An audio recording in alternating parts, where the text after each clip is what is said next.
The message arrived on a Tuesday morning, though nobody on Earth would remember that detail later. What they would remember was the sound, a deep hum that seemed to come from everywhere at once, vibrating through every communications device on the planet simultaneously. Phones buzzed, radios crackled, and television screens flickered before displaying the same image. A massive alien figure seated on a throne of black metal and pulsing light. Emperor Thrazcon of the Zinthari Empire gazed down at humanity with eyes like molten gold. His face was angular and cruel, with ridged bone plates forming a crown across his forehead. Behind him stretched a vast hall filled with thousands of identical warriors, their armor gleaming like polished obsidian. Primitive species of the third planet, the Emperor's voice boomed in perfect English, though every human heard it in their own language. I am Thrazcon, Supreme Emperor of the Zinthari, ruler of 847 star systems. For 3,000 of your years we have brought order to this chaotic galaxy. Now we bring order to you. Secretary General Maria Chen stood in the UN Assembly Hall in New York, surrounded by representatives from every nation on Earth.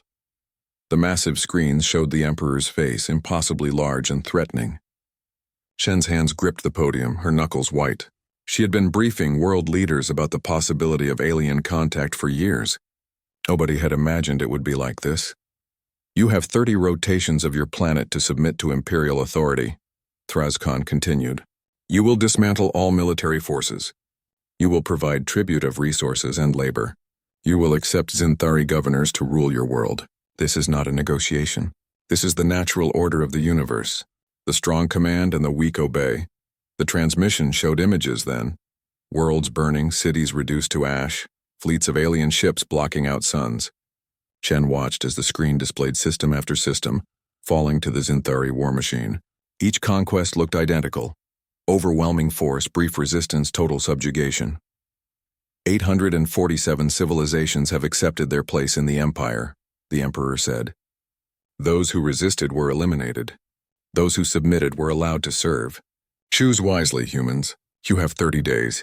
The transmission ended as suddenly as it began. For several seconds, the assembly hall remained silent. Then everyone started shouting at once. Chen raised her hand, calling for order. We need to respond carefully, she said, though her voice barely carried over the chaos.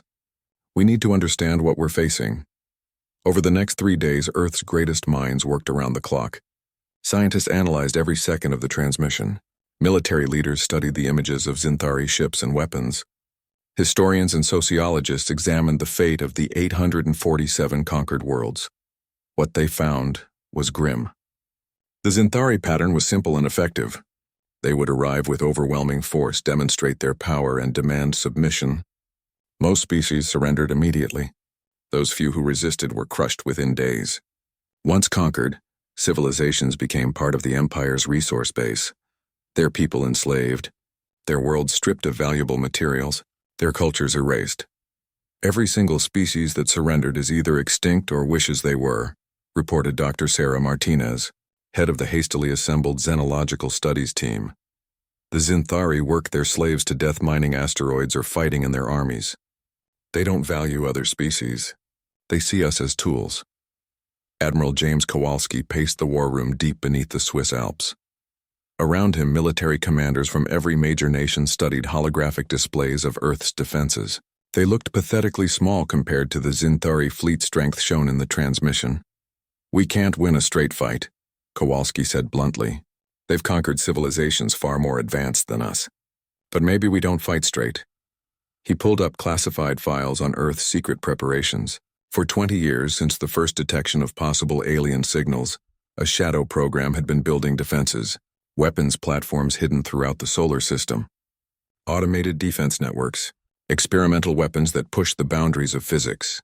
It wasn't enough to defeat an empire, but it might be enough to make them bleed. The question is, Kowalski continued, do we use them, or do we surrender and hope for mercy? The debate raged for days. Some argued that resistance was suicide. Others insisted that slavery was worse than death. Religious leaders, philosophers, and politicians all weighed in.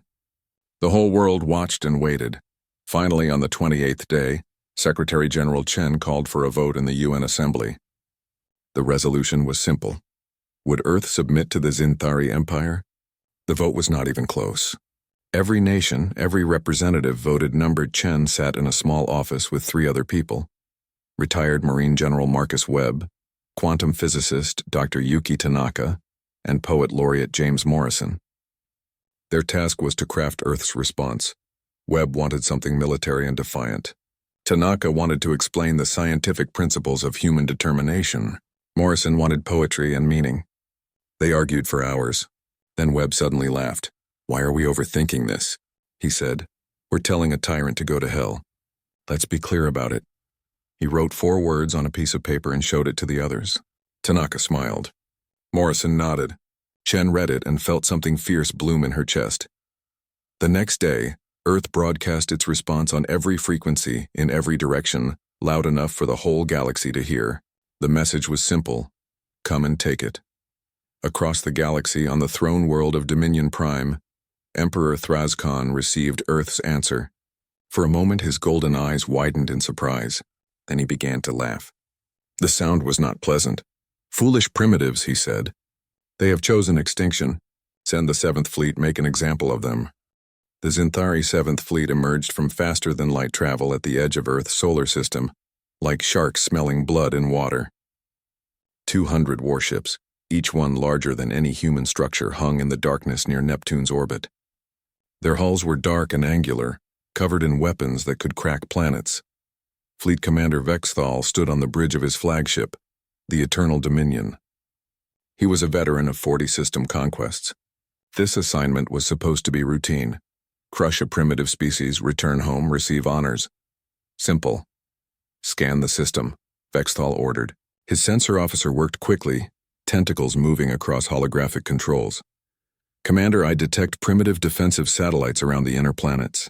Some weapons platforms near their asteroid belt. Nothing that poses a real threat." Vexthal's mouth parts twisted into what passed for a smile among his species. As expected. Broadcast standard intimidation protocol. His image appeared on every screen and radio on Earth. "Humans, this is Fleet Commander Vexthal of the Imperial 7th Fleet. We have destroyed 40 civilizations who thought themselves strong. Your resistance is meaningless. Surrender now and your deaths will be quick. Resist and we will make your species suffer for generations before we finally grant you extinction."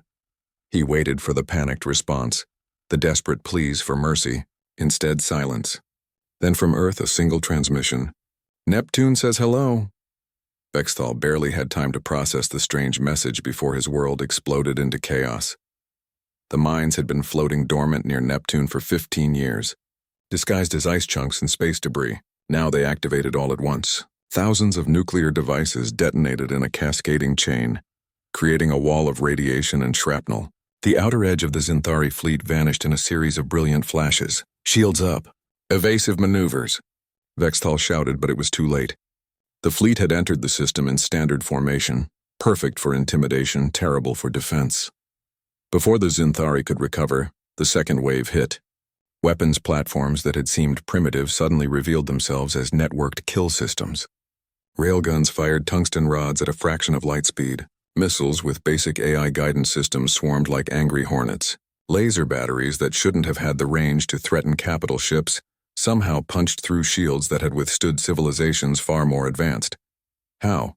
Vexthal demanded. "How do they have this technology?" His tactical officer brought up damage reports. 30 ships destroyed in the first minute, 50 more damaged. The fleet was scattered, confused, unable to form proper battle lines. "They're using guerrilla tactics, Commander," the officer reported. "No fleet engagements, just hit-and-run attacks from automated systems. This isn't how space combat works." "Then teach them how it works," Vexthal roared. "All ships advance formation. Destroy every platform you see." But the humans had no intention of fighting fair. As the Zinthari fleet pushed deeper into the system, more surprises awaited. Hidden bases on Saturn's moons launched swarms of small fighters, too small for capital ship weapons to target effectively, but each one carrying nuclear warheads. Automated gun platforms positioned in the asteroid belt used the rocks themselves as cover, popping out to fire before disappearing again. Commander Sarah Chen sat in the cockpit of her F-440 Wraith fighter, one of 300 pilots harassing the Zinthari fleet. Her hands were steady on the controls even as her heart pounded. The enemy ships were massive, terrifying, but they were also slow and predictable. Gold Squadron, target the engines on that cruiser, she ordered.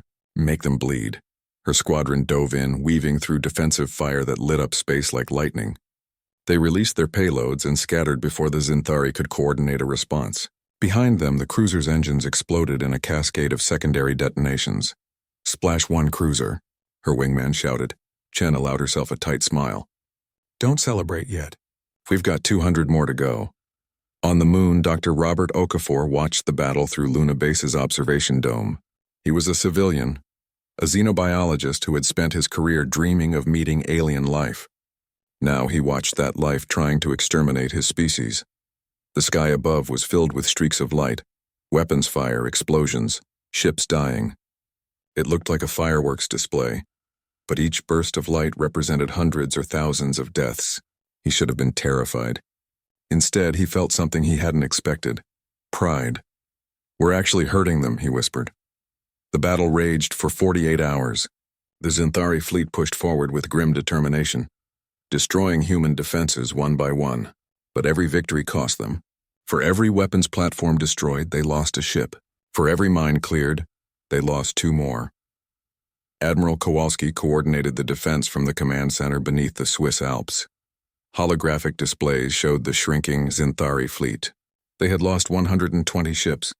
Damaged ships were fleeing back toward the edge of the system. They're breaking, Kowalski said quietly. They actually might retreat. On the Eternal Dominion, Fleet Commander Vexthal stared at his casualty reports in disbelief. 60% losses, against a species that shouldn't have been able to scratch his paint. The Emperor would have his head for this failure. All remaining ships retreat to rally point at system's edge, he ordered. We regroup and an alarm shrieked. Vexthal looked up to see 3 human fighters on a suicide run straight toward his bridge. His point defense systems fired, destroying 2 of them. The third made it through. In her cockpit, Sarah Chen saw the Zinthari flagship filling her entire view. She had already ejected her squadron mates from danger. Now it was just her and a full fuel tank. For Earth, she said, and pressed the button. The nuclear detonation cracked the Eternal Dominion in half. Vextal's last transmission was a simple statement, broadcast to his fleet and intercepted by humans. They fight like demons. What are these humans? When the surviving Zinthari ships finally limped out of the solar system 2 days later, 80 ships remained from the original 200. Behind them, Earth's orbital defenses were battered but unbroken. In the UN Assembly, Secretary General Chen addressed the world. We've won the first battle, but this was just their 7th fleet. The Empire has many more. They'll be back and they'll be angry. We have time to prepare, but not much. Humanity needs to get ready for the real war. Across the galaxy, species who had monitored the battle through their own sensors looked at each other in shock. One species alone had bloodied the Zinthari Empire. It should have been impossible. On Dominion Prime, Emperor Thrazkan watched the battle recordings. His golden eyes glowed with rage. Mobilize the Grand Armada, he said. I will crush these humans myself.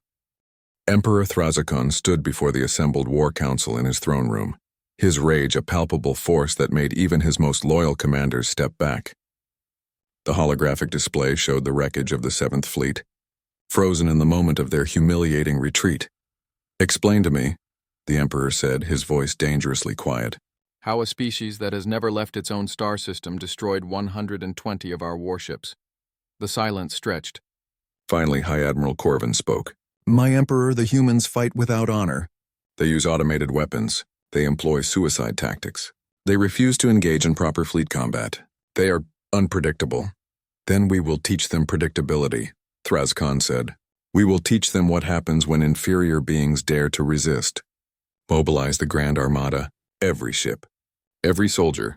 I want 1,500 vessels ready within the month. A junior advisor dared to speak. My Emperor, the Grand Armada has never been fully deployed. Such a force could conquer 50 systems. For one planet that has made me look weak. Thrazkan roared. Every species in the galaxy watched humans humiliate us. If I do not crush them absolutely, every conquered world will think rebellion is possible. We will not just defeat Earth, we will erase it. We will make it a warning that lasts for 10,000 years. The order went out across the Empire. From 1,000 worlds, Zinthari warships gathered. The largest military force ever assembled in galactic history, began its journey toward one small blue planet. On Earth, humanity had 6 months before the Armada would arrive. 6 months to prepare for what everyone knew would be the final battle. If the Grand Armada broke through, there would be no third chance. Admiral Kowalski presented the situation to the UN Security Council. We hurt them with surprise and unconventional tactics. We won't have surprise this time. They'll expect everything we used before. We need something new. Dr. Yuki Tanaka stepped forward with her team of scientists. We've been studying the wreckage of the Zinthari ships we destroyed. Their technology is more advanced than ours, but not impossibly so. We've reverse-engineered some of their shield systems and weapons. More importantly, we've found weaknesses in their ship designs. She pulled up technical schematics. They build for overwhelming force. Their ships are powerful but not flexible. Their fleet tactics rely on established patterns. They've been using the same strategies for 3,000 years because those strategies always worked. So we do what worked before? Someone asked. No, Tanaka said. We do what they think is impossible. We use artificial intelligence. The room erupted in debate. AI weapon systems were banned by every civilized species in the galaxy. The Zinthari themselves considered it barbaric warfare.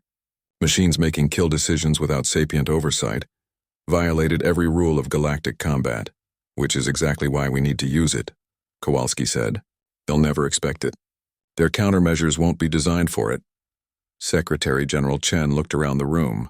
We've already crossed every line by refusing to surrender. We might as well go all in. Authorize Project Scorpion. Project Scorpion was humanity's insurance policy.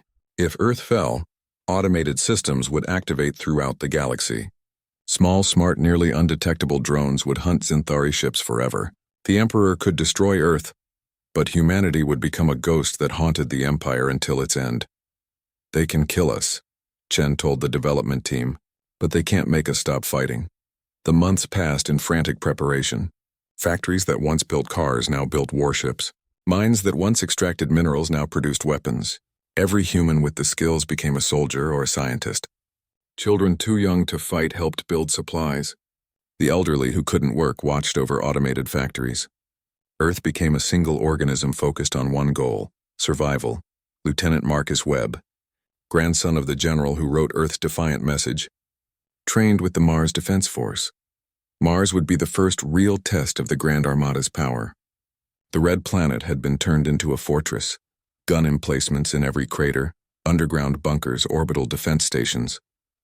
We're not expected to win, his commander told the assembled troops. We're expected to make them pay for every meter. The longer we hold, the more time Earth has to prepare. Webb checked his combat suit one more time. He was 23 years old and would probably never see 24. That was fine. Everyone knew the stakes. The Grand Armada arrived exactly on schedule. 1,500 ships emerged from faster-than-light travel in perfect formation. The formation alone took up enough space to swallow Earth's moon. The sight of it would have made any other species immediately surrender. Aboard his flagship, Emperor Thrazakon gazed at the human system with satisfaction. No tricks this time. No ambushes. We advance in full strength. We destroy every platform, every satellite, every ship. Then we break their worlds one by one until they beg for the mercy of extinction. The Armada advanced. This time, when the mines detonated, the Zinthari were ready. Their shields absorbed the nuclear blasts. When human fighters attacked, the Zinthari deployed their own fighter screens.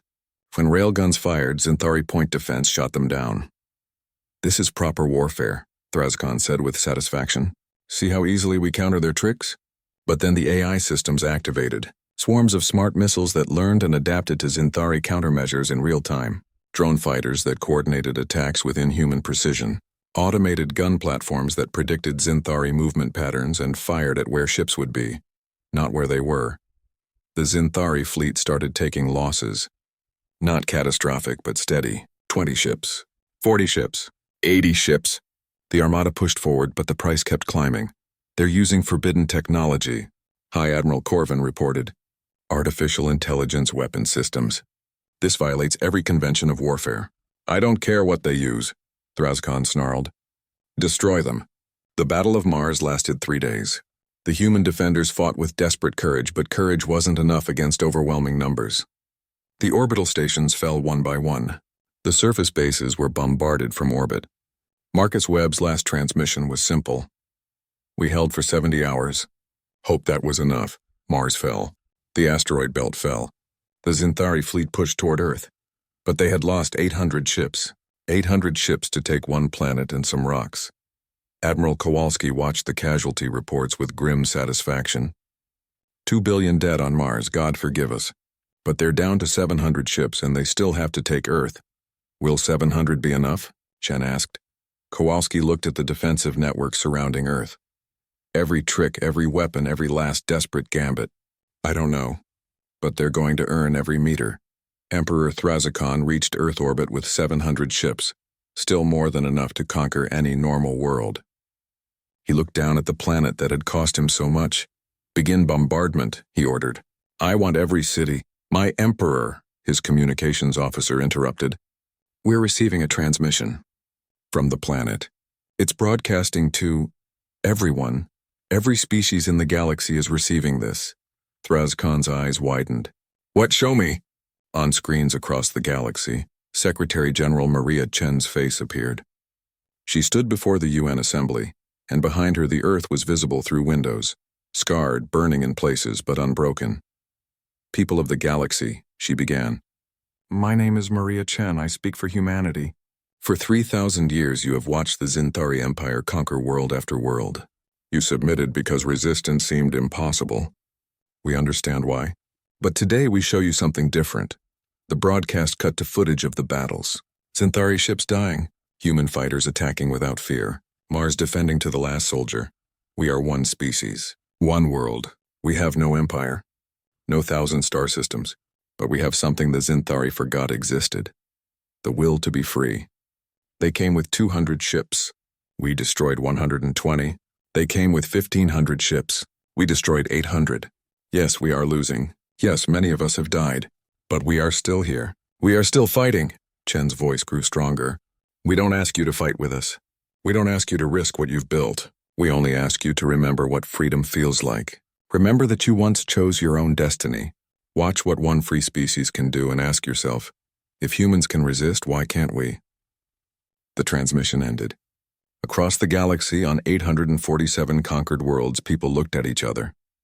In slave barracks and forced labor camps, in bombed-out cities and occupied territories, something stirred that the Zinthari thought they had extinguished forever. Hope. And hope, as Emperor Thrazikon was about to learn, was the most dangerous weapon of all. Emperor Thrazikon stared at the transmission replay, his golden eyes fixed on Secretary General Chen's face. Around him, his command staff waited nervously. The Emperor had been silent for 10 minutes, and that silence was more terrifying than his rage. She speaks to the galaxy as if she has already won, Thrazikon finally said. She stands on a world I am about to destroy, and she dares to inspire rebellion. My Emperor, High Admiral Corvin ventured carefully. Perhaps we should consider silence. Thrazikon's voice was ice. I will appear before these humans myself. I will show them what their defiance has earned. Establish a holographic link to their assembly. Moments later, Emperor Thrazikon's massive form appeared above the UN Assembly Hall. He looked down at the gathered humans like a god pronouncing judgment. Maria Chen stood at the podium looking up at him without fear. Humans, Thrazikon said. You have shown courage. I acknowledge this. But courage without wisdom is merely elaborate suicide. You have cost me ships and soldiers. For this, I could simply sterilize your world from orbit. But I am not without mercy. He leaned forward and his eyes seemed to glow. Surrender now. Immediately, unconditionally. I will accept your government's submission and spare your civilian population. You will become part of the Empire, but you will live. Resist for even one more hour, and I will ensure your species suffers for generations before I finally grant you extinction. Your cities will burn. Your children will be sold as slaves. Your world will become a monument to the price of defiance. Choose now. The assembly hall was silent. Chen looked around at the representatives from every nation. She saw fear, yes, but also something stronger. They had already made their choice months ago. That choice hadn't changed. Emperor Thrazikon, Chen said clearly, you mistake us. We're not being brave. We're being human. You can't threaten us with death or slavery because we've already accepted both as possibilities. You ask us to choose between dying free or living as slaves. That's no choice at all. Then you choose extinction, Thrazakon said. No, Chen replied. We choose to fight. And we choose to show the galaxy that tyrants can bleed. Thrazakon's image vanished. On his flagship, he gave the order. Begin orbital bombardment. Target their military installations first, then their cities. Make it slow. I want them to watch their world die. The Zinthari fleet opened fire. Beams of coherent energy lanced down from orbit, striking military bases, weapon platforms, command centers. On Earth, people watched the sky turn into fire. But Earth had one more surprise. As the bombardment began, humanity activated the Exodus Protocol. Hidden launch sites across the planet suddenly opened. Hundreds of civilian evacuation ships, disguised as military transports for months, launched simultaneously in every direction. Each ship carried 10,000 people, everything humanity had learned, and enough genetic material to restart civilization. Scatter protocol, Admiral Kowalski ordered. Every ship goes to a different star system. No two ships follow the same route. If Earth falls, humanity survives. The Zinthari fleet tried to intercept the fleeing ships, but Earth's remaining defenses threw everything they had at the orbital bombardment fleet. Nuclear missiles, kinetic kill vehicles, the last desperate attacks of dying space stations. They couldn't stop the bombardment, but they bought time for the Exodus ships to escape. 70% of the evacuation fleet made it past the Zinthari blockade and jumped to faster-than-light speeds. 7 million humans scattered across the stars, carrying the seed of humanity's future. On Earth, the bombardment continued, but something strange was happening across the galaxy. On the mining world of Velar Prime, a slave named Crix watched the human broadcast on a smuggled communication device. He was from the Velaran species, conquered 800 years ago, their entire civilization reduced to labor camps and military conscripts. He had never known freedom. Neither had his parents. Neither had his grandparents for 20 generations, but now he had watched humans fight, had watched them choose death over submission. And he thought, if humans can resist, why can't we? Crix was not alone in thinking this. Across the galaxy, on dozens of conquered worlds, the same thought occurred to millions of enslaved beings simultaneously. The first rebellion began on Talok 7, a factory world. Workers simply stopped working. When Zinthari overseers came to enforce discipline, the workers fought back with tools and bare hands. They were slaughtered, but not before sending out a message. The humans showed us the way. We are free, even if only for a day. The second rebellion was on Gresh, a military training world. Crix and 300 other conscripted soldiers from conquered species turned their weapons on their Zinthari commanders. They seized 2 ships and fled before the Empire could respond. As they jumped to light speed, Crix sent a message to humanity. Thank you for reminding us what freedom means. The 3rd, 4th, and 5th rebellions came within hours of each other. Then 10 more. Then 20. The broadcast had done what weapons could not. It had ignited rebellion across the entire empire. On Dominion Prime, the Emperor's throne world, reports flooded in. Uprisings, sabotage, rebellions. 847 conquered worlds, and 40 of them were now in open revolt. How? Thrazakon demanded. How did one transmission from a dying world cause this? His intelligence advisor provided the answer. My Emperor, we conquered through fear. We made species believe resistance was impossible. The humans proved it was possible. They didn't need to win. They just needed to try. That was enough. Thrazakon felt something he had not experienced in his 3-century lifetime. Uncertainty. His supply lines were threatened. His garrison forces were scattered across dozens of rebellion worlds. And he was here at Earth with 700 ships that were rapidly becoming needed elsewhere. Continue the bombardment, he ordered. But prepare for alarms shrieked across the fleet. The tactical display lit up with new contacts. Ships, hundreds of ships emerging from faster-than-light travel at the edge of the system. Identify them, Thrazakon commanded. They're from the rebellion worlds, my Emperor. Stolen Zinthari ships, captured military vessels. Even some species we thought we'd completely subjugated. They're forming up. They're coming to defend Earth. Admiral Kowalski couldn't believe the sensor readings. Sir, we've got incoming vessels. Friendlies. At least 300 ships. Chen stood beside him, tears streaming down her face. They came. They actually came. the communication channels filled with transmissions in dozens of languages. Crix's voice was among them. "Humans, you are not alone. You showed us how to stand. Now we stand with you." Emperor Thrazcon watched his perfect plan unravel. He had 700 ships. The rebellion fleet had only 300. He still had numerical superiority, but his fleet was damaged from the prolonged battle. His soldiers were exhausted, and now he was outnumbered in spirit if not in ships. The battle that followed was unlike anything the galaxy had seen. Species that had been slaves fought alongside the species that had inspired them. The combat was chaotic, desperate, brutal. Ships from 50 different worlds fought with 50 different tactics, and the Zinthari couldn't predict any of it. The orbital bombardment of Earth ceased as the Zinthari fleet turned to face this new threat. The battle raged for 6 hours. When it ended, the Zinthari fleet was shattered. Less than 200 ships remained, and they were fleeing. Earth was scarred. Whole cities had been destroyed.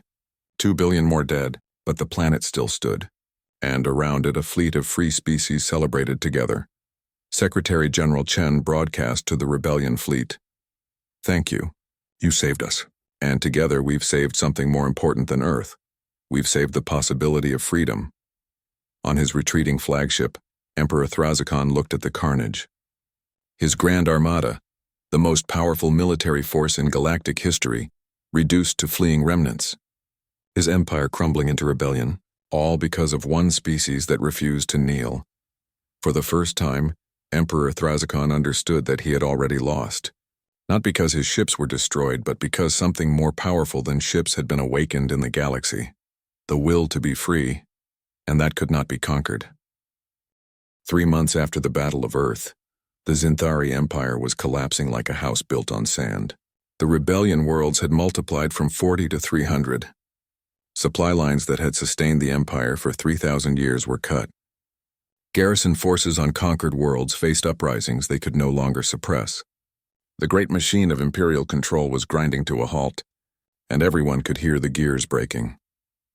Secretary General Maria Chen stood on the observation deck of the Unity Station, a new orbital platform built from the wreckage of both human and Zinthari ships. Through the windows, Earth slowly rotated below, scarred, burned in places, but alive. Construction crews worked around the clock to repair the damage. Cities were being rebuilt. Forests were being replanted. Humanity had survived. "They're requesting another meeting," Admiral Kowalski said, walking up beside her. "The Zinthari. Third time this week. What are they offering now?" Chen asked. "Same as before. Ceasefire. Withdrawal from Earth. Recognition of human independence. They're desperate." Chen shook her head. "It's not enough. We're not fighting for just Earth anymore." She was right. The war had evolved beyond humanity's survival. The rebellion fleet had grown to over 1,000 ships as more species joined the cause. They called themselves the Free Coalition, and they had one goal: end the empire entirely, the Zinthari Empire, which had once controlled 847 star systems, now barely held 200. Emperor Thrazcon had retreated to Dominion Prime, surrounded by the last loyal military forces. But even there, cracks were showing. Conscripted soldiers from subject species were defecting. Supply shortages meant even the capital world faced rationing. In his throne room, Thrazcon looked older than his 3 centuries. The bone plates on his forehead, once symbols of power, seemed heavier now. High Admiral Corvin stood before him with the latest reports. 3 more systems declared independence yesterday, Corvin said quietly. "Our remaining fleet is spread too thin to respond. My Emperor, we must consider..." "Surrender?" Thrazcon's voice was hollow. "The word sounds strange. We have never surrendered. Not in 3,000 years. Then call it negotiation," Corvin suggested. "The humans have agreed to meet. Perhaps there is a way forward that doesn't end with our extinction." Thrazcon was silent for a long moment. Then he did something that shocked everyone present. He stood and removed his crown. The symbol of imperial authority, worn by 12 generations of emperors, placed on the throne like a discarded tool. "Arrange the meeting," he said. "I will speak to them. Not as emperor, but as the leader of a people who have lost their way." The meeting took place on neutral ground, an abandoned trading station at the border of what had been imperial space. The human delegation was led by Maria Chen. Beside her sat representatives from 20 different species. including Crix of the Valoran. When Emperor Thrazcon, or rather, former Emperor Thrazcon, entered the room without his crown, Chen felt a strange sense of symmetry. She had faced him as a hologram when he demanded Earth's surrender. Now they met as equals. "Secretary General Chen," Thrazcon said, sitting across from her, "you have won. I acknowledge this. My empire is broken. My fleets are scattered. You could push forward and destroy Dominion Prime. Some in your coalition want exactly that." "Some do," Chen agreed. "They have good reason. Your empire enslaved their ancestors, destroyed their cultures. They want revenge. I cannot blame them," Thrazcon said. "But I ask, what comes after revenge? Another empire? Will you conquer us as we conquered others? Will the cycle simply continue?" Chen leaned forward. "No, we didn't fight to become conquerors. We fought for something that should be universal, the right of every species to choose their own path. So here's what we propose." She slid a data tablet across the table. Thrazcon picked it up and read.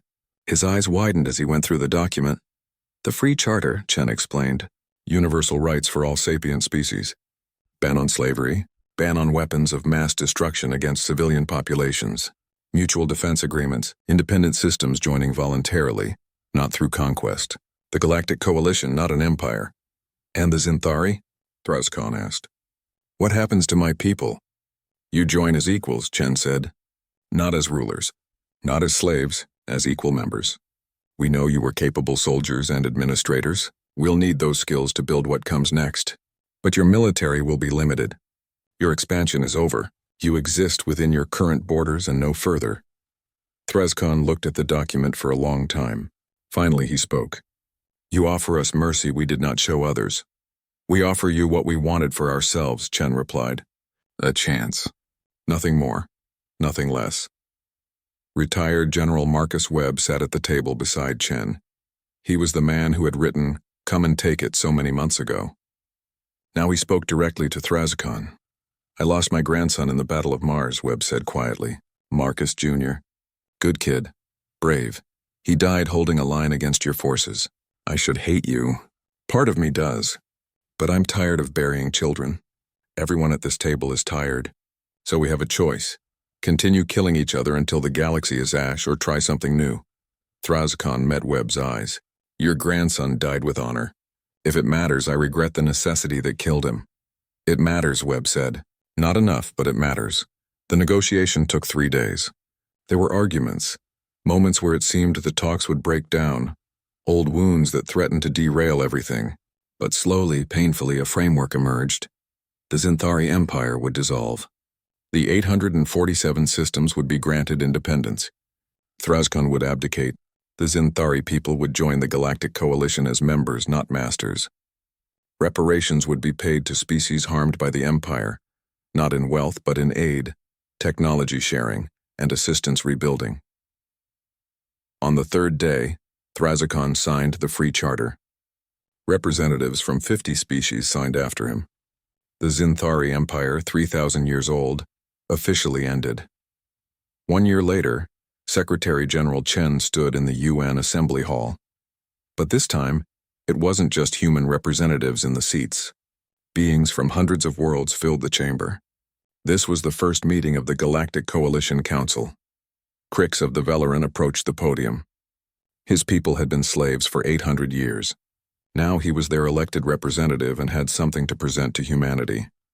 "On behalf of the free species of the galaxy," Crix said, his voice carrying through the chamber, "we present humanity with a gift. We call it the Eternal Flame. A holographic display activated, showing a monument being constructed on a moon orbiting Earth. A massive sculpture of a flame, visible from orbit, made from materials donated by every member species of the Coalition. At its base, an inscription in 500 languages. They were asked to kneel. They chose to stand. When they stood, the galaxy stood with them." Chen felt tears on her face. Around the chamber, beings from dozens of worlds were standing, applauding. Some had been enemies months ago. Some had been slaves. Some had never known freedom before humanity showed them it was possible. "We didn't do this alone," Chen said when the applause finally quieted. "Every species here fought for their own freedom. We just went first. Admiral Kowalski stood beside her, and she noticed he was wearing his dress uniform for the first time since the war ended. "What do we do now?" he asked quietly. "Now?" Chen smiled. "Now we see if we can build something better than what came before. We've proven we can fight. Let's see if we can peace just as well." On Zinthar Prime, the former Emperor Thrazakon walked through a public garden. He wore simple clothes now. No crown, no guards. Just an old being trying to understand a universe that had fundamentally changed. A human child, maybe 8 years old, part of a diplomatic family visiting the planet, walked up to him. "Are you the old Emperor?" the child asked. "I was," Thrazakon said. "My dad says you tried to conquer Earth." "I did. I failed." The child thought about this. "Are you sorry?" Thrazakon knelt down to the child's level. "I am learning to be sorry." "It is harder than conquest." The child nodded sagely as if this made perfect sense. "My teacher says making mistakes is okay if you learn from them." "Your teacher is wise," Thrazakon said. The child ran off to rejoin her family. Thrazakon stood watching her go. 3,000 years of empire, of conquest, of believing strength meant dominance. All of it ended by beings who simply refused to accept that might made right. Perhaps he thought there was something to learn in that. Above Earth, the Eternal Flame Monument was completed.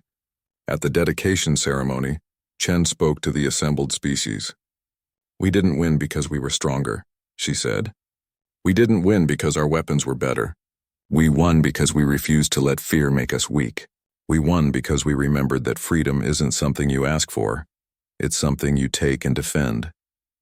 And when one species stands for freedom, it gives every other species permission to stand too." She looked up at the flame, burning bright enough to be seen from the surface. "This monument isn't for us. It's for everyone who comes after. So they remember that tyranny is not inevitable, that empires can fall, that the strong don't always win. Sometimes the determined do. Sometimes the free do." The galaxy had changed. 847 systems that had known only submission now knew choice. Species that had forgotten their own cultures began to remember. The great wheel of tyranny had been broken, and something new, fragile, uncertain, but hopeful, was being built from the pieces. Earth had been asked to kneel. Earth had refused, and in refusing, had given the galaxy something more valuable than any empire: the knowledge that resistance was possible. That freedom, once thought lost forever, could be reclaimed. The galaxy would never be silent again. Too many voices, once suppressed, had learned to speak, and it all began with 4 simple words. "Come and take it."